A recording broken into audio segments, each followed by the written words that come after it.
दुनिया के नक्शे पर जब भी किसी देश में युद्ध, अराजकता या सत्ता परिवर्तन दिखाई देता है तो एक सवाल बार बार उठता है, क्या इसके पीछे कोई तयशुदा खेल है? इतिहास बताता है कि कुछ शक्तियां ऐसी हैं जो खुद को शांति का रक्षक बताती हैं, लेकिन जहां जहां उनका हस्तक्षेप हुआ वहां तबाही ने जन्म लिया। आज हम बात करेंगे अमेरिका के उस पुराने पैटर्न की जो बार बार अलग अलग देशों में दोहराया गया। नाम बदल गए, बहाने बदल गए, लेकिन तरीका वही रहा। अमेरिका खुद को दुनिया का सबसे बड़ा लोकतंत्र और मानवाधिकारों का रक्षक बताता है। उसका दावा है कि वह दुनिया में शांति, स्वतंत्रता और लोकतंत्र फैलाने के लिए काम करता है। लेकिन अगर पिछले 70-80 सालों का इतिहास ध्यान से देखा जाए तो यह तस्वीर अधूरी लगती है। द्वितीय विश्व युद्ध के बाद अमेरिका एक सुपर पावर बनकर उभरा। डॉलर वैश्विक मुद्रा बना। IMF, वर्ल्ड बैंक और नाटो जैसे संस्थानों में उसकी पकड़ मजबूत हुई। धीरे धीरे दुनिया दो धड़ों में बंट गई।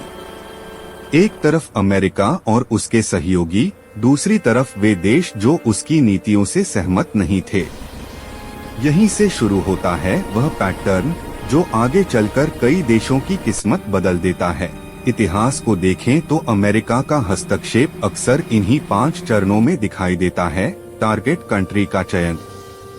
ऐसा देश चुना जाता है जिसके पास प्राकृतिक संसाधन हो, तेल, गैस, खनिज, या जो डॉलर सिस्टम को चुनौती दे, या जो अमेरिका की नीतियों के खिलाफ खड़ा हो। लीडर को विलन बनाना। इंटरनेशनल मीडिया के जरिए उस देश के नेता को डोट, तानाशाह, क्रूर, मानवाधिकार हनन करने वाला बताया जाता है। Economic sanctions. उस देश की अर्थव्यवस्था पर प्रतिबंध लगाए जाते हैं। व्यापार रोकना, बैंकिंग सिस्टम से बाहर करना, तेल और दवाइयों पर पाबंदी। इंटरनल अनरेस्ट, आर्थिक दबाव से जनता परेशान होती है, विरोध प्रदर्शन बढ़ते हैं और देश अंदर से कमजोर होने लगता है। मिलिट्री इंटरवेंशन या प्रॉक्सी वॉर, अंत में या तो सीधा हमला या फिर अंदरूनी युद्ध को हवा दी जाती है। अब इसी पैटर्न को हम इतिहास के उदाहरणों से समझते हैं।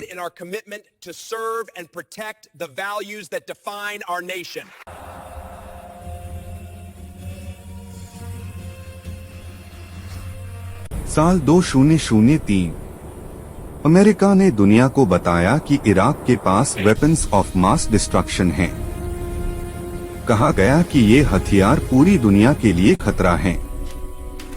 मीडिया ने डर का माहौल बना दिया।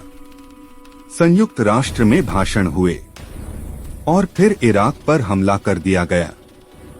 सद्दाम हुसैन की सरकार गिरा दी गई। पूरे देश में युद्ध फैल गया। लेकिन युद्ध के बाद क्या हुआ? कोई WMD नहीं मिला। इराक की तेल संपदा पर बाहरी कंपनियों का नियंत्रण बढ़ गया। देश आज तक स्थिर नहीं हो पाया। लाखों लोग मारे गए। पूरा एक जनरेशन युद्ध की भेंट चढ़ गया। सवाल आज भी वही है, अगर हथियार थे ही नहीं तो युद्ध क्यों? लीबिया कभी अफ्रीका का सबसे अमीर देश माना जाता था। मुअम्मर गद्दाफी ने देश को मजबूत किया, एजुकेशन और हेल्थ केयर को फ्री किया। लेकिन गद्दाफी ने एक बड़ी गलती कर दी।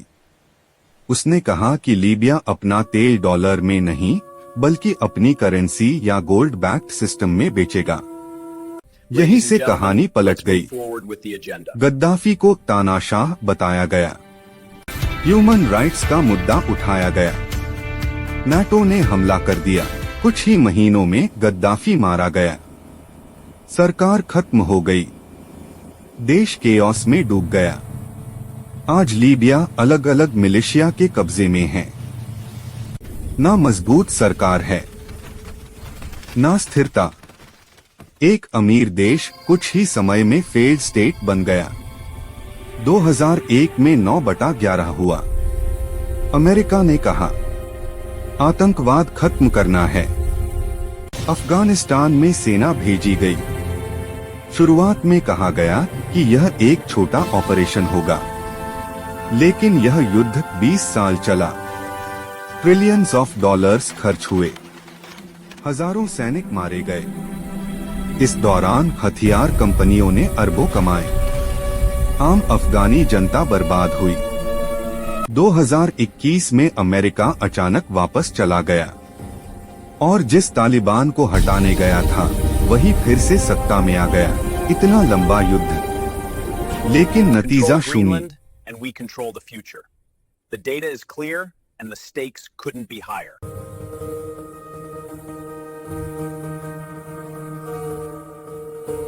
सीरिया में अमेरिका ने सीधा हमला नहीं किया, लेकिन रिबेल्स को सपोर्ट दिया, सैंक्शंस लगाए, देश को अंदर से कमजोर किया। यह एक प्रॉक्सी वॉर था। रशिया के हस्तक्षेप के बाद ही हालात बदले। सीरिया पूरी तरह तबाह हो गया, लाखों लोग शरणार्थी बने। पैटर्न फिर वही था, सीधा नहीं लेकिन असर उतना ही घातक। अब नजर जाती है वेनेजुएला पर। वेनेजुएला के पास दुनिया का सबसे बड़ा ऑयल रिजर्व है, लेकिन इकोनॉमी सैंक्शंस से जूझ रही है। प्रेसिडेंट निकोलास मदुरो को तानाशाह कहा गया, इलेजिटिमेट बताया गया। सैंक्शंस की वजह से दवाइयों की कमी, खाने की कमी, जनता में आक्रोश, मीडिया नैरेटिव वही, इकोनॉमिक प्रेशर वही, अनरेस्ट वही। फर्क सिर्फ इतना है कि चाइना और रशिया खुलकर वेनेजुएला के साथ खड़े हैं। इसलिए यह टकराव ज्यादा खतरनाक हो सकता है। अगर वेनेजुएला में बड़ा कॉन्फ्लिक्ट होता है तो तेल की कीमतें बढ़ेंगी, ग्लोबल इकोनॉमी हिलेगी, भारत जैसे देशों पर भी असर पड़ेगा। यह सिर्फ एक देश की लड़ाई नहीं होगी, यह ग्लोबल पावर स्ट्रगल होगी। इतिहास हमें यह सिखाता है कि युद्ध में हमेशा आम लोग मरते हैं, फायदे में सिर्फ ताकतवर लोग रहते हैं। अमेरिका अकेला नहीं है, लेकिन उसका पैटर्न सबसे ज्यादा दिखाई देता है।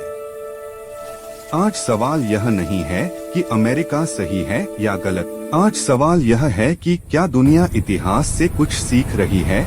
इतिहास किताबों में नहीं मरता, वह हर युद्ध, हर आंसू और हर खून की बूंद को याद रखता है। और जब वही पैटर्न बार बार दिखे तो सवाल पूछना जरूरी हो जाता है, क्योंकि चुप्पी सबसे खतरनाक हथियार होती है।